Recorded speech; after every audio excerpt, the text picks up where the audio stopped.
Bienvenidos a la Librería Discreta, un espacio virtual para la crítica literaria, ¿no? Y también para dar a conocer autores que merecen una tribuna mucho más de la que ya tienen, ¿no? Sobre todo autores peruanos, por ahora autores peruanos. Muy bien, he estado ausente cerca de un mes sin subir una video de crítica. El último video me parece que fue el de Polasto, pero he venido con todas las ganas con un libro que es de Juan Murillo Ganosa y se llama Las trampas del diablo. Como siempre, ¿no? Voy a empezar la exposición y pues espero que disfrutes del video, que sea de tu provecho, que te sea útil también, ¿no? Porque la finalidad de la crítica literaria es acercar al texto al lector, ¿no? Presentarle al lector y valorarlo, ¿no? Valorarlo. En este canal siempre estamos prestos a valorar las obras.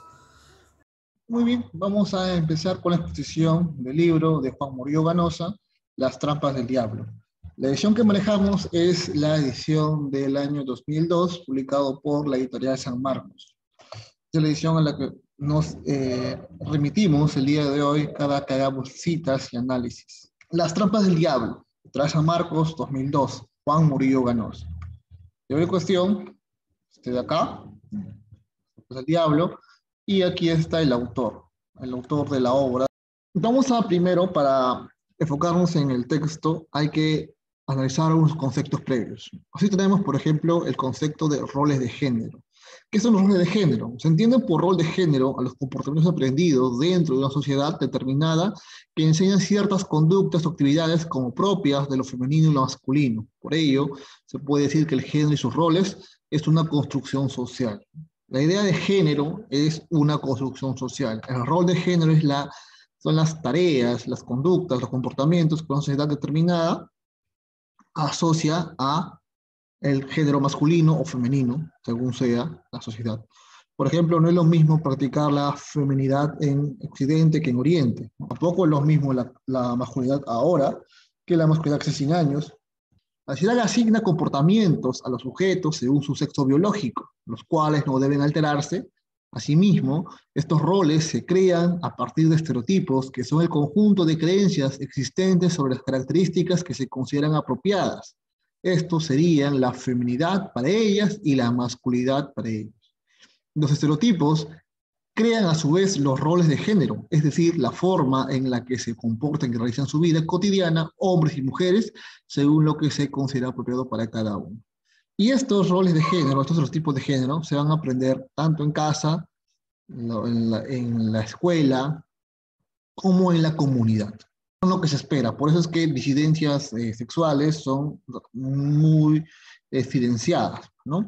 Aquí tenemos un cuadro de los roles de género, las funciones que son asignadas a cada rol. Por ejemplo, el masculino, la hombría, se asocia al rol de producción, productor debe producir, al espacio público, al trabajo remunerado, a la protección, ¿no?, del hogar y a ser un tipo con agencia, tipo con decisión, con voluntad.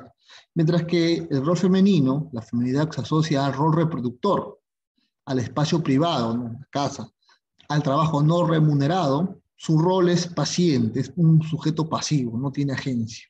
Dicho esto, vamos a ahora dedicarnos a la oralidad, ¿no? Según Walter Ong, define dos tipos de oralidades. La oralidad primaria, ¿no?, que es aquella que se da en las sociedades que carecen de escritura, y la oralidad secundaria, ¿no?, que es aquella que se da en las sociedades actuales mediante dispositivos que lo requieren. Puede ser un teléfono móvil, ¿no?, puede ser una conversación. Ong menciona que existe una conexión entre la oralidad y la memoria, ¿no?, porque a esto se le llama una psicodinámica. Así la primera activa a la segunda. Asimismo, sostiene que la oralidad es acumulativa, abundante, redundante, conservadora, participante y situacional. ¿Qué quiere decir esto? Bueno, en todo discurso oral podemos encontrar unas siguientes marcas de oralidad, que son, por ejemplo, las muletillas, vaguedad léxica, ¿no? No nombrar a las cosas por su nombre, falsos inicios, las expresiones subjetivas del hablante, las redundancias, se repiten a la idea. El lenguaje oral es multicanal, no solamente se da a través de las zonas sonoras, sino también se da a través de lo visual, también de lo gestual. el lenguaje es espontáneo, ¿no? Porque es informal, no se rige a un discurso académico, sino que apela a lo que tiene en el momento, cómo surge. Tiene presente el contexto inmediato, pertenece a la tradición cultural y es efímero. Lo que es efímero, ahí viene la escritura, ¿no? Para fijar la oralidad. Muy bien. El tercer concepto a tomar en cuenta es el concepto del diablo. Dentro del mundo andino equivale el Supay. ¿Y qué es el Supay? Es un personaje ambiguo que representa todo lo malo, pero no hace necesariamente el mal. Es el dios de la muerte y mora en el Ucupacha. Es decir, el diablo para el mundo andino se relaciona con un ente que ya existía antes de los dioses españoles, porque el diablo es un concepto occidental. Este es el Supay, ¿no? Hay un sincretismo. Y se puede añadir entonces pues que el diablo es una personificación del mal en muchas culturas, sobre todo en la cultura cristiana, donde se le muestra como opositor de la creación de Dios y busca perder la humanidad. Esta idea fue la que los españoles trajeron cuando invadieron el Tahuantinsuyo y se sincretizó con la del Supay. Así se le tomó como un ser ambivalente que no castigaba la maldad de los indígenas, sino que convivía con ellos. Por eso es necesario ganar su favor para ser dañados por él. Entonces puede entender que a partir de esto el diablo es parte de la existencia y que todo daño se relaciona con él. Es más, es tan parte de la existencia en el mundo andino que incluso le tienen, ¿no? Le hacen ciertas festejaciones, ¿no? Como por ejemplo las diabladas, ¿no? Acá vemos un diablo andino, ¿no? Un supay, una fiesta de la diablada. Bien, ahora pasaremos a explicar las características generales de la obra en cuestión, de las trampas del diablo. Primero que hay un elemento cohesionador, ¿no? Que es el diablo y sus diversas manifestaciones, y el río Marañón, porque el espacio cumple acá una función muy gravitante. Este espacio es el espacio representado por el río Marañón, un pueblo que está cerca del río Marañón. No recuerdo bien si se llama Itobamba, ¿ya? Pero me parece que sí. Este pueblo está cerca del río Marañón y es ahí donde suceden todos los cuentos que se van a narrar. Entonces, ¿se puede dar un comentario? Sí, se da un comentario porque está unido tanto temáticamente como por un elemento formal como lo es el espacio. Repito, ¿no? Aparte del diablo, que es el personaje, el tema, también hay otros temas secundarios como la hombría, ¿no? La construcción, manifestación y la caracterización de la hombría tradicional en estos pueblos andinos, y la religión, cuyas manifestaciones, conductas, influencias y ejercicios se va a mostrar a lo largo de la obra. Se reproduce mucho el habla regional, por lo que se apela a la memoria y a la oralidad, ¿no? Y se incorporan técnicas narrativas que van a permitir dicho discurso, como por ejemplo el flujo de la conciencia, una técnica que ya está en la obra de Joyce. Por otro lado, los personajes también se caracterizan. ¿Por qué? Porque son personajes de pueblo, constan o tienen un saber popular y que eh, no está en claridad o no está en concordancia con el saber académico. Los adolescentes, estos personajes son adolescentes o niños. Las historias suceden en el mundo adolescente rural. Se nos muestra las faenas, el día a día de estos personajes. Los personajes varones buscan, se guían, se definen por la hombría tradicional, justamente la que se representa en este libro. Los personajes femeninos asumen, se guían, se definen por no querer ser como los hombres. O sea, ellas buscan diferenciarse de ellos a través de los roles sociales. Vamos a analizar el paratexto, el título, ¿no? Las trampas del diablo. Bueno, vemos acá dos sustantivos, trampas y diablo, ¿no? Un determinante, un artículo determinante, y una preposición contracta, de, una preposición de más un artículo el. Lo que se interesa son sustantivos, ahí está el sentido, ¿no?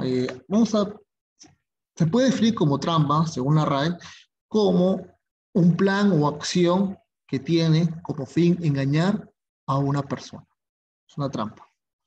¿Y qué es el diablo? Su etimología proviene del griego diabolos, que quiere decir calumniador, o sea, el que engaña.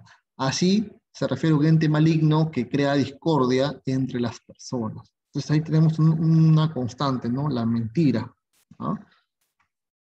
Entonces se refiere a los artificios o planes que el diablo elabora para perder los personajes de los cuentos. Por ello se manifiesta de diversas maneras. A lo largo de los cuentos se hará presente, ¿no?, a través de las formas que busca de perder a los personajes. Ahora sí, pasamos a la parte del análisis del texto, ¿no? Para ello ya, bien, analicemos el texto. Soñar es el primer cuento, ¿no? Soñar está narrado en segunda persona, es un yo que se dirige a un tú. El narrador confunde el sueño con la realidad. También posee un habla coloquial, ¿no? Apela a ser popular, ¿no? Por ejemplo, en este fragmento, no serás tú quien se planta frente ahí y no se ve, no se vaya en la creencia de que así, quedándote tanto tiempo en mi mente, vas a acabar tomando cuerpo y volviendo al mundo y a la vida. Está hablando directamente. Ahora, este cuento Soñar es intercala episodios reales con episodios de los sueños, y justamente hacia el final el sueño y la realidad se confunden y el personaje no sabe si está soñando o está viviendo. Puede apreciar en este cuento la cosmovisión andina, ¿no? Sé que me ha llegado la hora, pero no es eso lo que se espera, sino el silencio y lentitud con que el pistaco va metiendo su mano entre mis trapos y avanzando hacia mi pecho. Acá lo natural y la realidad se juntan en el sueño. No se lucha contra lo desconocido, ¿no? Se le acepta.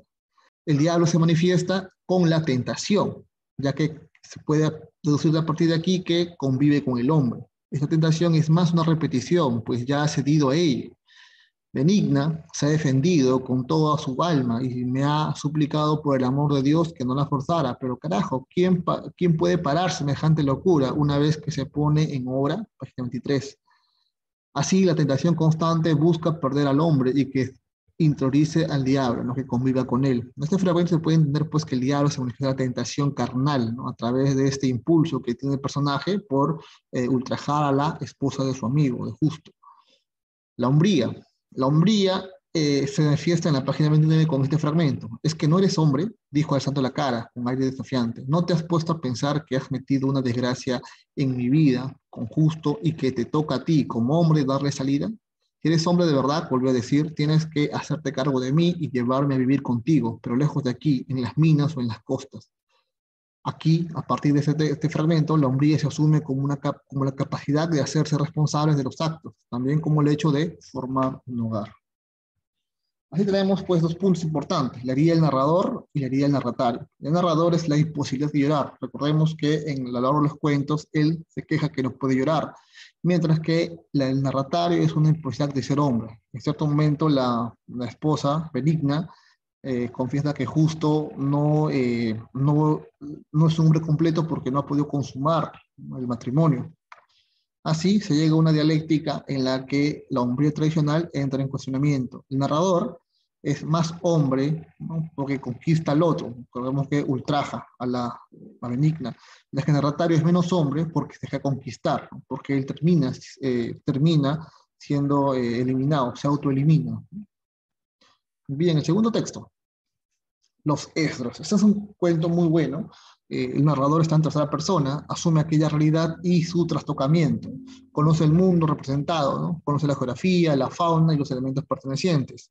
Es un cuento fantástico, pues puede tomarse también como realismo mágico, aunque lo extraordinario, los ángeles, sí asombra, no se toma como lo cotidiano, al menos a lo que no son indígenas. Es decir, estos ángeles que aparecen, que son los indígenas que atrapan, que quieren invadir la tierra de Don Esdras, son llevados a una cabaña donde van a ser quemados, pero después de que cuando queman la cabaña, ellos no están en sus cuerpos. Nos dicen que eran ángeles que habían sido atrapados, y esto asombra a los patrones, pero no a los indígenas.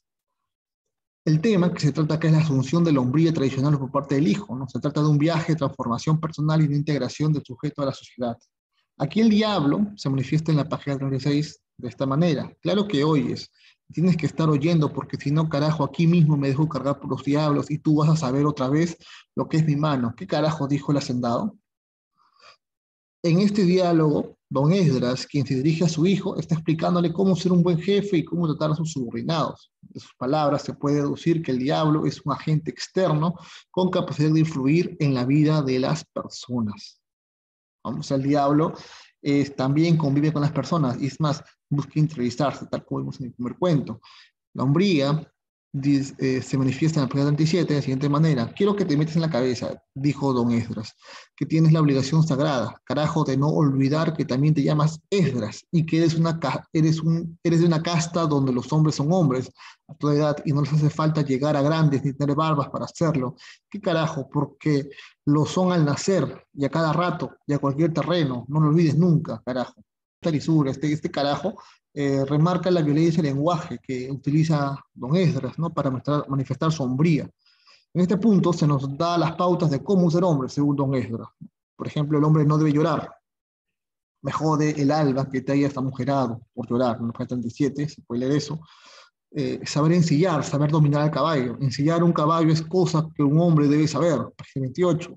Dominar la tierra, posándolas vueltas tras vueltas la tierra para que sientan tu mano, o sea, pisándolas. Página 39, ¿no?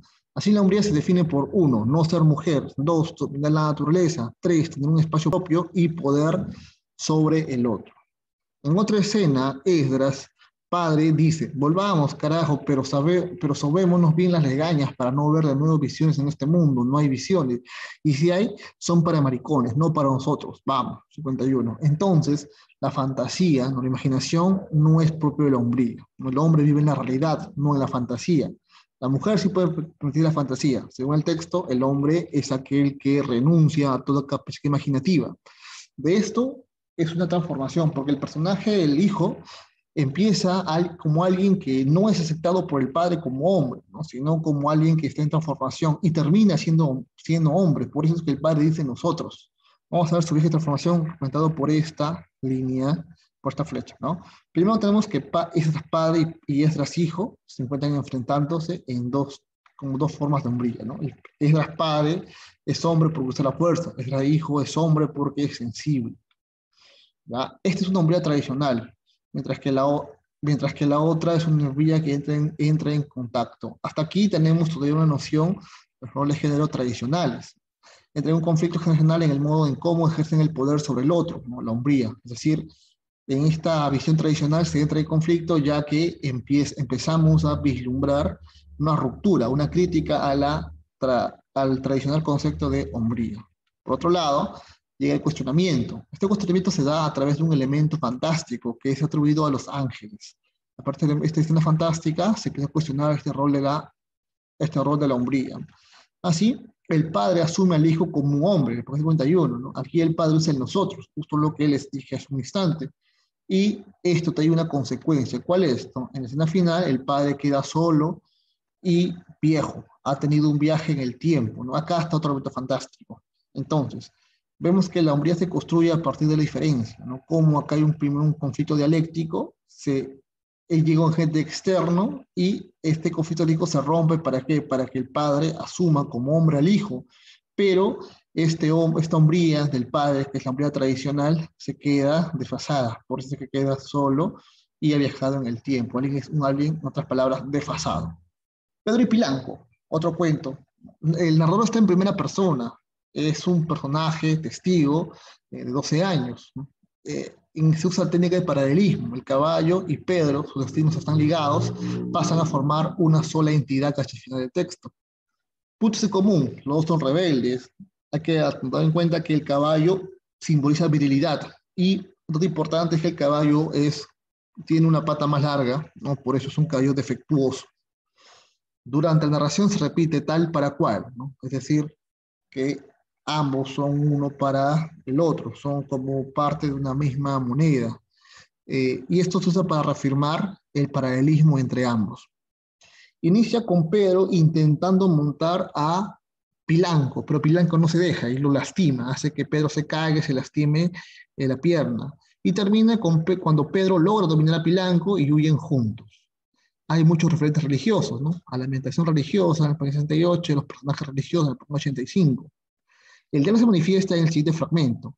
Lo único malo para él era que la gente se daba el trabajo de seguirle el rastro. ¿Qué animal para bandido? Decía don Roberto. Ha traído al mismo diablo, y otros agregaban, ¿quién sabe? No es don Roberto el que ha vuelto al pueblo. En este entonces, el caballo ha hecho destrozos por todo el pueblo. Es un caballo que sale de noche y destroza, ¿no? Las huertas, las chacras de las personas, y la gente está incómoda con él. Don Roberto fue a buscarlo alguna vez con su hijo y ha vuelto después de mucho tiempo. Gente piensa que había muerto, ¿no? Y volvió sombrío. Entonces piensa que no es don Roberto, es el diablo que ha vuelto, ¿no? Este pasaje se da tras saber que Pilanco causa destrozos a los sembríos de alrededor.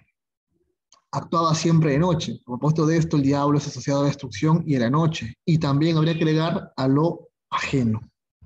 La hombría, por su parte, en el texto, la hombría es puesta en marcha a través de las costumbres tradicionales y del rol que desempeñan los personajes dentro de su mundo. Asimismo, la hombría también se manifiesta en las prácticas sociales, por ejemplo, en el papel que se asume al momento de danzar. Es un guaris, Pedro, ¿no? Es un rol, un personaje dentro de estos bailes tradicionales. Las tradicionales es un personaje varón con ciertas funciones tradicionales de varón. En el trabajo, que los uniformiza como parte de la comunidad, ¿no? Acá todos trabajan, todos los hombres trabajan. Y en la forma en cómo emplean el tiempo libre, los hombres juegan fútbol. Pedro mostraba su entusiasmo y su diligencia, su alegría por su nuevo entrenamiento de los domingos, la pelota. Y daba pena, en verdad, verlo contento en medio de su desgracia, que él parecía no sentir. Mi madre, en cambio, se daba cuenta de todo y empezó a lamentarse de Pedro con los ojos húmedos y la voz quebrada, y en las circunstancias también se acordaba de Lázaro y de Obdulio. La madre tiene la condena de ver a sus hijos partir de casa. Ya ha visto partir a Obdulio y a Lázaro, y ahora está triste porque Pedro en cualquier momento va a partir. A diferencia de sus hermanos mayores, Pedro no partirá porque se ha casado, forma un hogar, sino porque se une en vida con Pilanco, su mejor amigo. Aquí también se asigna al varón un papel recreativo, ¿no? Con la pelota, un fuerte contacto, mientras que a la mujer se le asocia al don de la contemplación. La madre contempla cómo se le van los hijos.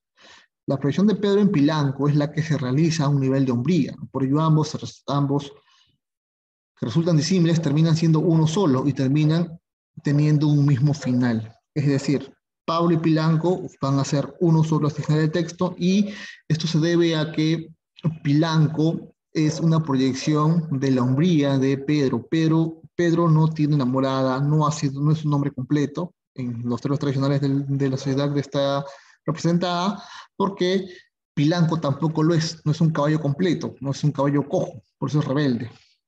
A partir de eso se puede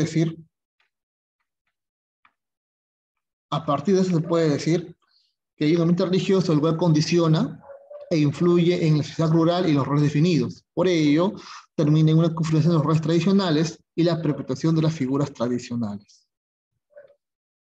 Bien, vamos con días de fiesta. El narrador está en tercera persona. Los relatos sostienen el monólogo y la intervención del narrador, a modo de acotaciones. En ese sentido, el peso de la narración y las acciones recaen sobre los personajes. Se habla de la venganza, la cual debe cumplirse de un modo violento, pero se cumple de un modo simbólico. El águila es un elemento fantástico, su presencia se da a un nivel fantástico, es decir, una fantasía. El diablo se manifiesta en este fragmento. Ya parezco una loca de tanto hablar sola, pero tengo que hacerlo porque si no me gasto hablando, me cargan los diablos y entonces te rompo las costillas. Mira, ya está llegando el sol a la hollada y yo no tengo ni un miserable palo para encender el fogón. Página 100. Aquí la madre domina al diablo, tiene un autocontrol. A lo largo del texto se manifiesta el diablo a través de la duda, ¿no? Me van a cargar los diablos, o yo decido a su madre. No voy a poder aguantar y te voy a demoler, muchacho de mierda. Página 101, otra vez, ¿no? La duda, está otra vez dudando. En este fragmento se asocia la violencia con el diablo. A su vez hay una conciencia de que la lucha es contra él, ¿no? Por otro lado, la hombría se manifiesta a través del trabajo. La voz de la madre en ese diálogo permite deducirlo. 3 años que no vamos a la fiesta. La escuchó decir mientras volvía a tajar la varilla. 3 años que vivo haciendo milagros para parar la olla. 3 años dándole en vano a la ilusión de que pronto aprendas a ser hombre. 3 años de desconsuelo, todo inútil, inútil el látigo, inútiles los consejos, Dios mío, página 96. La lástima que produce el esposo, porque recordar que a esta altura la señora tiene un esposo que está tullido, ¿no? Esto reduce su hombría, ¿no? Porque él es un ser inútil. Es más, hasta incluso se insinúa una posible muerte del esposo por parte del hijo de la madre. Y además la madre incentiva al hijo a vengar la hombría del padre. Y de este modo adquiere su propia hombría.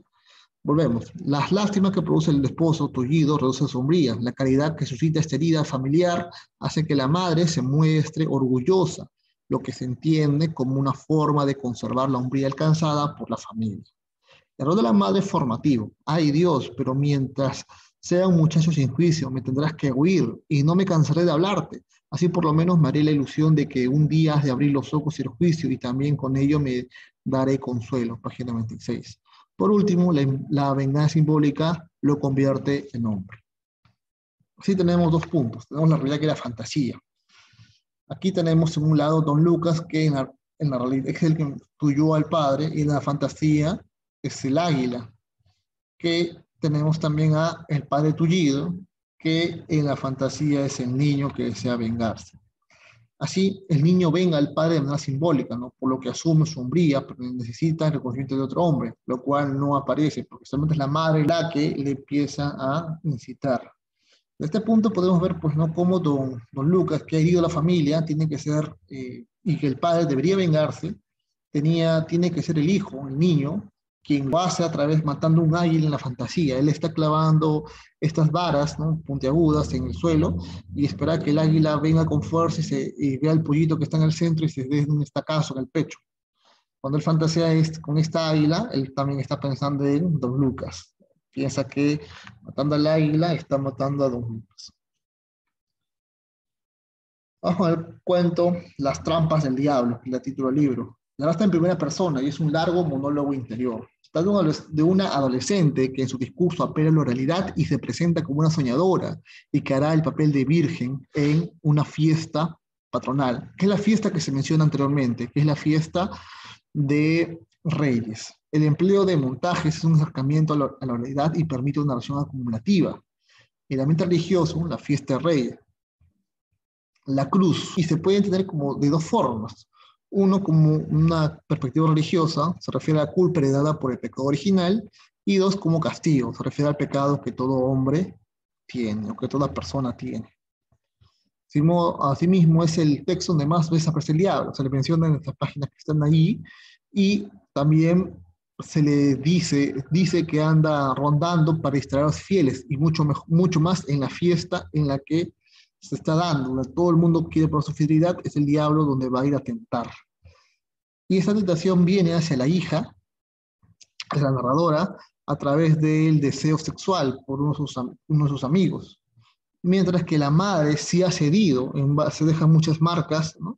En el texto, pero sí que ella ha cedido al diablo, ¿no? Por eso es que ella no quiere que la culpa que ella tiene pase a la hija. Eso le maltrata mucho, ¿eh? Se trata de una entidad que pone a lo del diablo, prueba la fidelidad o que busca engañar a las personas. Se manifiesta en ese día de fiesta religiosa, porque es el día en que, a través de la representación teatral, la fe de los fieles se queda de mayor claridad. Por ello, el diablo busca que ello no se realice. La hombría se manifiesta en el siguiente fragmento. Carajo, dijo don Albino, la dicha de un hombre está en tumbar mujeres, y hay que aventarse, salga pato o gallareta, y le debe de haber salido más de una gallareta, por eso tiene cicatriz que le cruza media cara, comienza en la parte baja de la oreja y va hasta la punta del cachete. 54. En este punto, el personaje citado sostiene que la hombría está en imponerse a la mujer, por ello puede disponer su cuerpo según quiera.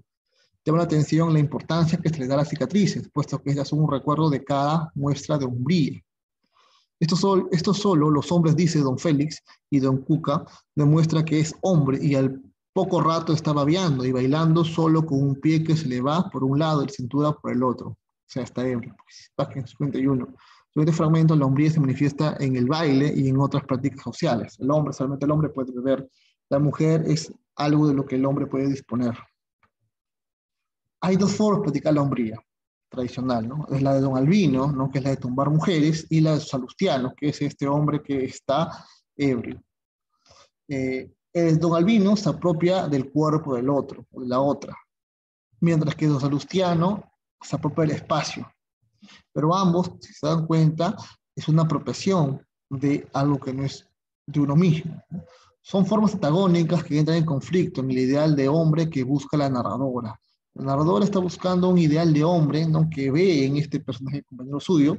Sin embargo, tiene otros referentes, ¿no? La apropiación del otro y la apropiación del espacio. Y ella reniega contra eso, por eso es que no se deja tumbar por el joven del que está enamorada, y tampoco se mueve de su lugar. Ella está quieta, orando. Toda la narración es ella sentada o orando, y está pidiéndole a Dios. Está hablando con Dios, ¿no? Está hablándole con Dios, está hablando con Dios. Le está pidiendo que le permita hacer la tentación, ¿no? Y esto se agrava más cuando ella decide ir al baño. Está que se aguanta las ganas de orinar y está ahí esperanzada, ¿no? Entonces aquí vemos que ella resiste a la hombría, no resiste porque no se ha dejado tumbar por compañero y porque no deja que su espacio sea apropiado por otro. Es decir, su pequeño espacio donde está orando, ahí se queda, no se va a mover de él. Un cuentazo realmente. Los yuyos. Narrador en primera persona, monólogo interior. Trata de una adolescente huérfana que mientras desea, elabora su discurso a través de la memoria. La simbología de yuyo, la droga, objeto de deseo o evasión. El piojo, herida, pobreza, suciedad. Por eso yo le respondo a veces: usted, patrón, cría ganado en su hacienda y se siente dichoso cuando aumenta, pero los pobres no hacemos más que crear piojos contra nuestra voluntad. País 69. Se deduce aquí que el piojo es símbolo de pobreza. El yuyo es lo que ella quiere buscar, quiere adquirir el yuyo, está en una parcela que no es suya y está esperando un descuido para poder entrar, aunque ya lo ha hecho antes y ha sido sorprendida, por eso está con más cautela. El tema es la orfandad, ¿no? Y se puede deducir en el siguiente fragmento. Mi mamá me dejó huérfana y sin amparo de nada, pero Dios supo compensar eso poniéndome en el camino justo de la vieja Recho. Don Félix también quedó huérfano, pero en su vida no hay dicha verdadera ni esperanza de nada, y ahora ya en camino de ser viejo, se ve que no haya consuelo ni en las borracheras que se pegan ni en las burlas que me echan. Elementos míticos como la piedra como fuente de poder. Se hace una interpelación de naturaleza y se hace un sincretismo entre las creencias indígenas y el pensamiento cristiano. Y entonces se manifiesta en el siguiente fragmento. Mientras tanto, a veces cuando el buscar se vuelve pernicioso, el viento se presta para ser diablo y girar en la forma de un gato negro en el ojo de los remolinos. Este fragmento se asocia el diablo a lo mítico. Dentro de este marco, el viento, el diablo busca la perdición de los sujetos. De aquí se deduce la concepción de la hombría en el cuento. Así pues, del punto anterior, la hombría te afirma que si alguien agarra valor, se saca el sombrero, atraviesa esa tormenta y consigue aplastarlo en el mismo centro, se acaba el remolino y no queda sino un gato negro que solo sirve para el mal. Así se puede deducir que la hombría se mide al hacer frente al diablo, en este caso manifestado en el viento. De ahí mismo la hombría se percibe como una práctica que tiene explicaciones míticas, como enfrentarse al mal. La narradora tiene una piedra, ¿no? Esta piedra la parió, parece que la señora que la cuidaba de niña, y esta piedra es mágica, ¿no? Da sus poderes, ¿no? La piedra articula dimensión mítica. El Achacay, narrador interdegético, primera persona que se dirige a un tú. Al dirigirse al tú, el Achacay, es el narratario, el narrador utiliza el pasado para justificar los asuntos del presente. Por ello, el narrador es Dios. Entonces, deduce este fragmento. Entonces, de nuevo, te acordaste de mí y dijiste: Dios quiera que viva, Dios quiera que vuelva a vivir. Taita, Dios, no lo dejes morir. Lo aplastaste una, dos, tres veces mientras tu corazón se llevaba la impaciencia. Ya pues, Taita, Dios, dijiste, levantándote con el alma, con el animal aplastado contra tu pecho. Aquí se está dirigiendo el Achacay, se está dirigiendo a Dios, ¿no? Pues él dice: te acordaste de mí. Utiliza el formato del mito axiológico. No puedo negar que Lucifer me hizo abrir los ojos y ver que no es posible vivir sin el mal, y muy al fondo de mí mismo siento el único refugio de mi vida, aunque también lo ande negando, y es el que me viene cuando derramo sufrimiento sobre las criaturas, por quienes siento un cariño sin medida. El mal vive en el bien, es decir, lo complementa. El cuento inicia con el anuncio de que Achacay es elegida, cuando está en contacto frente a Dios, y termina cuando éste justifica el poder que le otorgó a aquella y de su existencia. El diablo, ¿qué es el diablo? El diablo, si bien no hay una mención directa, sí se le nombra con su nominación cristiana, Lucifer, pues hacia el final Dios nos anuncia que fue él quien le hizo abrir los ojos y le hizo entender que el mal está en todos lados. Entonces el diablo entonces al mal, el cual es una manifestación también de Dios, ya que él le ha asignado a alguien como el Achacay la tarea de hacer daño a la gente, para que ésta se acuerde de Dios cuando peor la pasa. Ejemplo de ello es la caída de piedras. Es decir, el diablo es creación de Dios para que los hombres sufran y este sufrimiento haga que ellos se acuerden de Dios. Aquí la hombría parece un poco menos, un poco en segundo plano. O sea, el trabajo no es llamativo para la mujer por la capacidad que tiene de realizar los trabajos y no su rol. Se enamora, el Chacay se enamora de una persona, de un joven que está vestido de manera tradicional de los campesinos y va a laborar, ¿no? Va a trabajar. Pues, esta forma de trabajo, esta forma de vestir, se asocia a la hombría. El Chacay tiene las siguientes características: es sádica, abusiva, mentirosa, inocencia y es ignorante. Se puede deducir todo esto de rol, de este fragmento, y se explica el origen de algunos actos malignos. El Chacay fue creado por Dios, fue asignado por Dios a crear ciertos males en el mundo. Este cuento se complementa con el último, que es el cuento denominado Esperanza, que es un cuento muy irónico. Dice así: narratario intradigético. Primera persona es un narrador testigo. Se le da la palabra a la madre desde el inicio, por lo que gran parte de la narración funciona como una caja china. El diálogo que surge hacia el final, con esa precisión del narrador, dibuja los personajes en dos niveles. En primer nivel tenemos al tío, a la madre y al sobrino, que están en una conversación. En segundo nivel, a Chacay y a los niños, que son el tema de conversación. El tema es la esperanza, el tema del cuento. Se utiliza el formato de mito cosmogónico. A partir del sonido de Chacay, se va a crear ciertas cosas en el mundo, ciertas cosas malignas, hay que precisar. El cuento inicia con la interpelación que realiza un personaje. Póngame oídos, que le voy a hablar de la esperanza, dice la madre. Se nos cuenta un mito que pretende ser axiológico.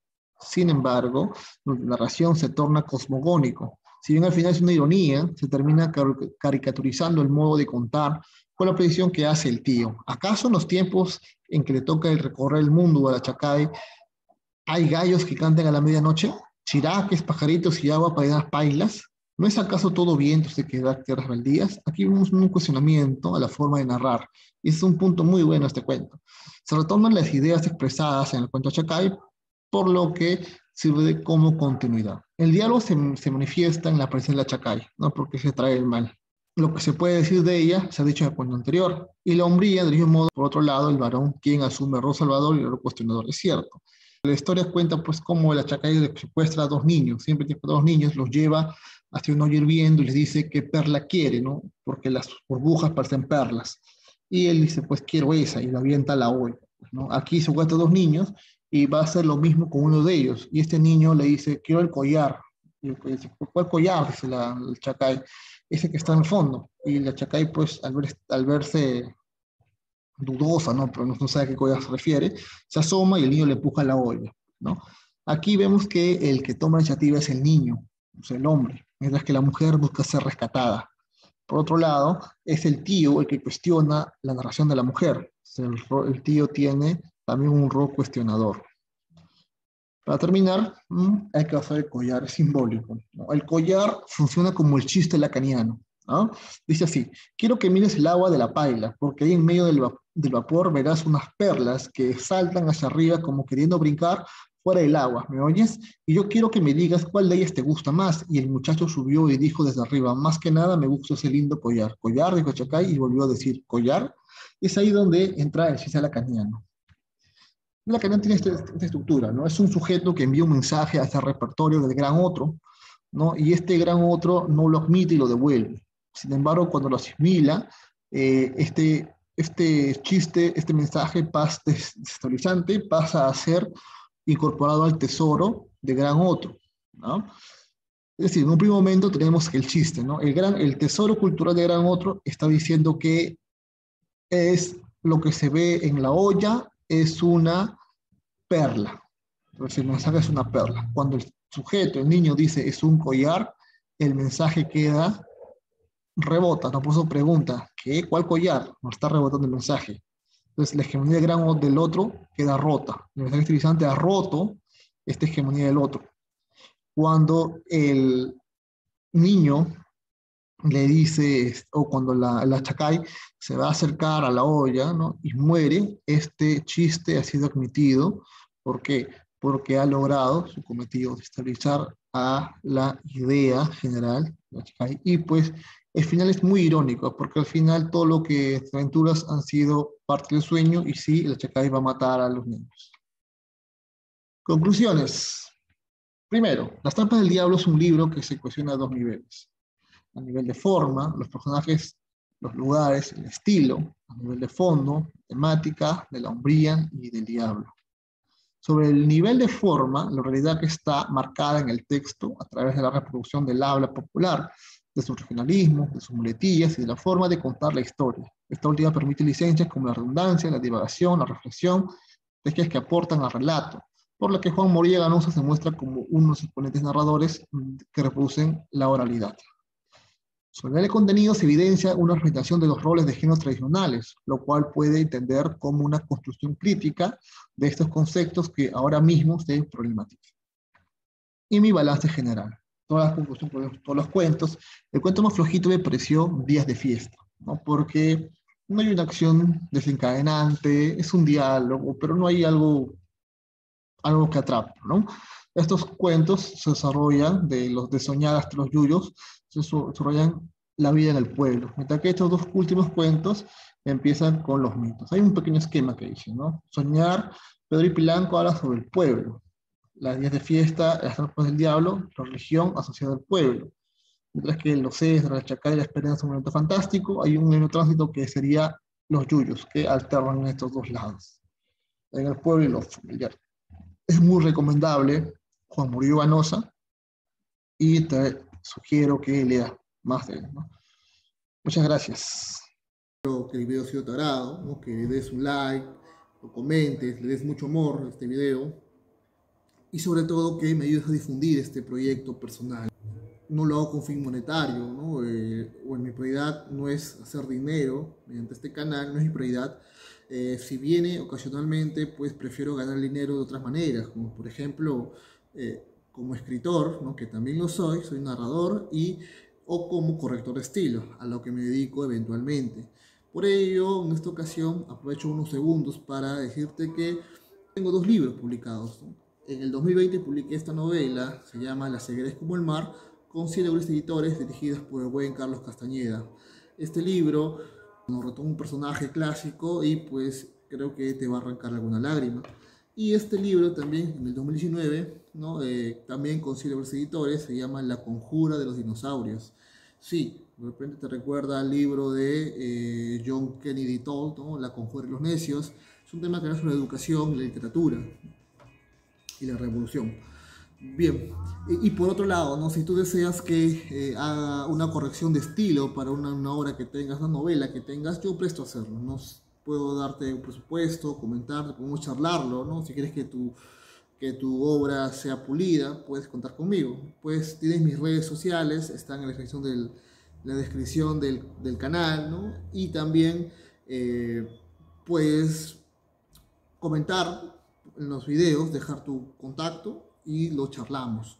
Por otro lado, si quieres una crítica honesta de tu libro, te digo que me contactes para que tu libro aparezca en este canal, a ver si pasa la prueba de la obra discreta. Recuerda que mi finalidad no es hablar más de los libros, ¿no? Como todo crítico literario, entiendo que la crítica debe acercar la literatura al lector, no alejarla, como ciertos sectores de la crítica hacen, ¿no? La crítica debe valorar los textos, decir por qué un texto es importante, sacar algo bueno del texto. Al menos lo veo así yo. Y eso es lo que hago, ¿no? Por algo malo que tenga el libro, siempre hay cosas buenas. Claro que también en este canal nos dedicamos un poquito a hablar de los errores de los libros, ¿no? Que creo que beneficia bastante al autor. Cuando al autor le criticas el libro, siempre va a ir un poco a la defensiva, pero es algo normal dentro del mundo literario.